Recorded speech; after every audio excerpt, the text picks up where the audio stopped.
तो यूएई के बाद अब कतर पहुंचे हैं पीएम नरेंद्र मोदी और कतर के अमीर के साथ आज पीएम द्विपक्षीय बैठक करेंगे और दोहा में कई हस्तियों के साथ मुलाकात करेंगे। और आपको याद दिलाते चले कि ये पीएम नरेंद्र मोदी का कतर का दौरा इसलिए भी अहम हो जाता है क्योंकि इससे पहले पीएम नरेंद्र मोदी के हस्तक्षेप के बाद आखिरकार 8 भारतीयों को उनकी रिहाई हुई थी और जिसमें कि 7 भारतीय पूर्व नौसैनिक भारत वापस लौट कर आए थे जिन पर के जासूसी के आरोप लगे थे। और आपको अब 2 तस्वीरें दिखा रहे हैं। ये है पहली तस्वीर, यूएई में पीएम नरेंद्र मोदी के नाम की गूंज सुनाई दी और जहां पीएम नरेंद्र मोदी ने अबू धाबी में पहले हिंदू मंदिर का उद्घाटन किया। तो दूसरी तस्वीर जो आ रही है सामने कतर से है जहां पर भव्य स्वागत किया गया पीएम नरेंद्र मोदी का और कतर में भी पीएम नरेंद्र मोदी के नाम की गूंज सुनाई दी। जहां आप देख सकते हैं इन तस्वीरों में पीएम नरेंद्र मोदी आज जहां द्विपक्षीय बैठक करेंगे और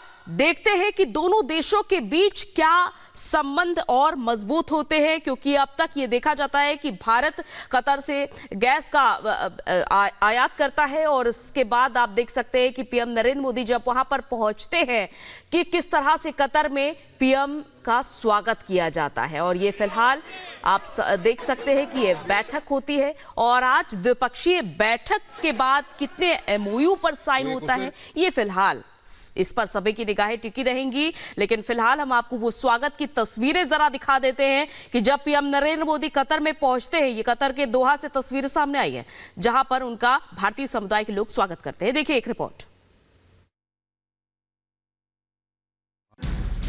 यूएई की बेहद सफल यात्रा के बाद प्रधानमंत्री मोदी देर रात कतर पहुंचे। दोहा में एयरपोर्ट पर पीएम मोदी का भव्य स्वागत किया गया। पीएम मोदी आज कतर के अमीर शेख तमीम बिन हमद अल थानी से द्विपक्षीय मुलाकात करेंगे। हाल ही में 8 पूर्व भारतीय नौसैनिकों की रिहाई के बाद पीएम मोदी का कतर का ये दौरा अहम माना जा रहा है। कतर मध्य पूर्व का एक छोटा सा देश है लेकिन विदेशी रणनीति के लिहाज से अपनी अलग पहचान रखता है। मध्य पूर्व में अमेरिकी विदेश नीति में कतर का खास रोल रहा है। भारत के साथ भी कतर के रिश्ते बेहद पुराने और गहरे हैं। ऊर्जा क्षेत्र में कतर भारत का बहुत बड़ा सहयोगी है। इसके अलावा कतर ने भारत में कई बिलियन अमेरिकी डॉलर का निवेश किया है। कतर में 8,35,000 भारतीय काम करते हैं जो कतर की कुल जनसंख्या का 27% है। कतर में छोटी बड़ी कुल 15,000 भारतीय कंपनियां मौजूद हैं जिन्होंने कतर में 450 मिलियन अमेरिकी डॉलर का निवेश किया है। Bureau report, Republic Bharat.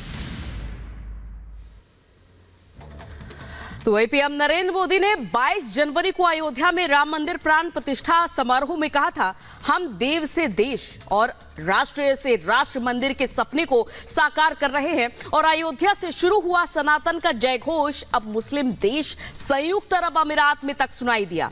आज यूएई के अबू धाबी में जहां स्वामी नारायण संस्था की भव्य मंदिर का पीएम नरेंद्र मोदी ने कल उद्घाटन किया था तो वही यूएई सरकार साधु संतों और भारतीयों की मौजूदगी में इस दिव्य मंदिर को स्वामी जी के भक्तों को समर्पित किया गया। प्रधानमंत्री मोदी ने मंदिर में पूजा पाठ भी किया। साधु संतों के साथ ग्लोबल आरती में वो शामिल हुए और जिसका प्रसारण दुनिया भर के 1200 मंदिरों में किया गया। मंदिर परिसर में पीएम ने सांकेतिक श्रमदान किया और मंदिर निर्माण करने वाले श्रमिकों से पीएम ने मुलाकात की। तो ये आपकी टीवी स्क्रीन पर 6 तस्वीरें जो दिखाई दे रही हैं कि जब पीएम नरेंद्र मोदी पहुंचे यूएई उसके बाद उनका स्वागत और आप देख सकते हैं मंदिर उद्घाटन के बाद की अलौकिक तस्वीरें। तो यूएई के पहले हिंदू मंदिर का पीएम मोदी ने उद्घाटन किया और उद्घाटन के बाद पीएम मोदी ने कहा कि 140 करोड़ भारतीय मेरे आराध्य देव। मंदिर निर्माण में सबसे बड़ा योगदान शेख जायद का है। देखिए इसी से जुड़ी एक खास रिपोर्ट।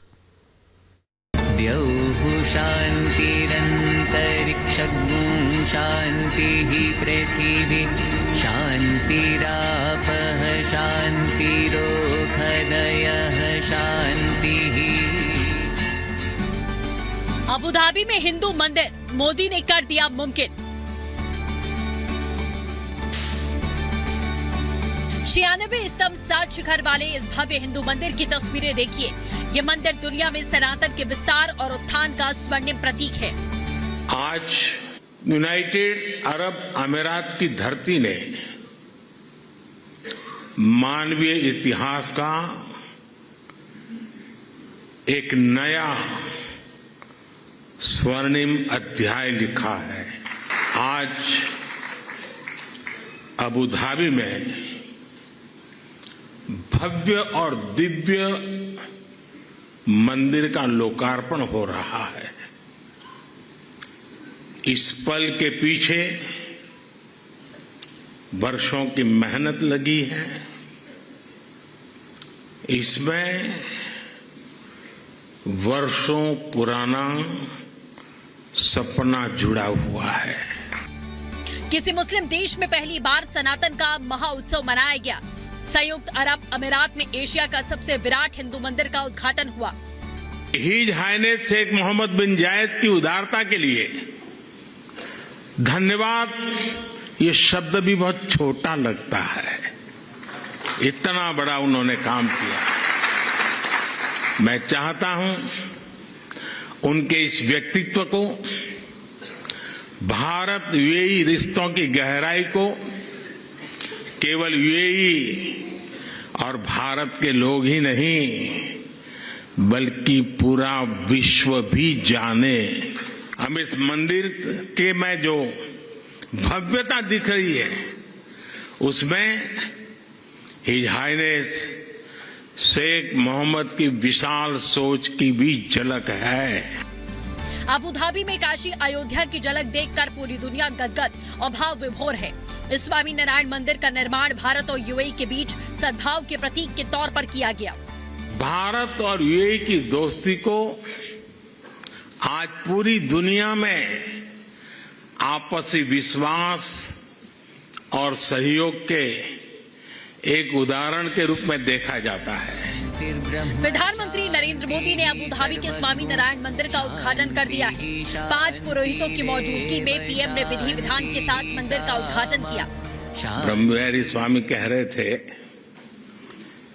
कि मोदी जी तो सबसे बड़े पुजारी है। मैं जानता नहीं हूं मैं मंदिरों की पुजारी की योग्यता रखता हूं या नहीं रखता हूं, लेकिन मैं इस बात का गर्व अनुभव करता हूं कि मैं मां भारती का पुजारी हूं।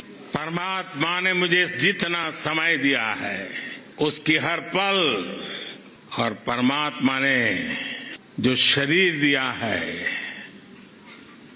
उसका कण कण सिर्फ और सिर्फ मां भारती के लिए है। PM Narendra Modi Abu Dhabi के पहले मंदिर में प्राण प्रतिष्ठा और उद्घाटन के समारोह के बाद विधि पूर्वक पूजा अर्चना की। इस दौरान उन्होंने मंदिर में जल अर्पित किए। विश्व में बने बीएपीएस के 1500 से अधिक मंदिरों में एक साथ आरती हुई। हिंदू मंदिर के लिए राजस्थान से गुलाबी बलुआ पत्थर अबू धाबी लाया गया था। इस मंदिर ने हमारे प्राचीन रिश्तों में नई सांस्कृतिक ऊर्जा भर दी है। साथियों, अबू धाबी का ये विशाल मंदिर केवल एक उपासना स्थली नहीं है, ये मानवता की साझी विरासत का शेयर्ड हेरिटेज का प्रतीक है। पीएम नरेंद्र मोदी ने अबू धाबी के पहले हिंदू मंदिर में प्राण प्रतिष्ठा और उद्घाटन करने के बाद स्वामी नारायण मंदिर का निर्माण करने वाले कारीगरों से मुलाकात की। हमारे वेदों ने कहा है, एक ही ईश्वर को, एक ही सत्य को विद्वान लोग अलग अलग तरह से बताते हैं। ये दर्शन भारत की मूल चेतना का हिस्सा है। इसलिए हम स्वभाव से ही न केवल सबको स्वीकार करते हैं बल्कि सबका स्वागत भी करते हैं। हमें विविधता में बैर नहीं दिखता, हमें विविधता ही विशेषता लगती है। मंदिर का उद्घाटन होते ही अबू धाबी में हिंदुत्व की स्पर्धारा बहने लगी। ऐसा पहली बार हुआ जब किसी मुस्लिम देश ने इतना बड़ा और भव्य मंदिर बनाया हो, और ये मंदिर भी अयोध्या में बने भव्य राम मंदिर के जैसा ही है। साथियों,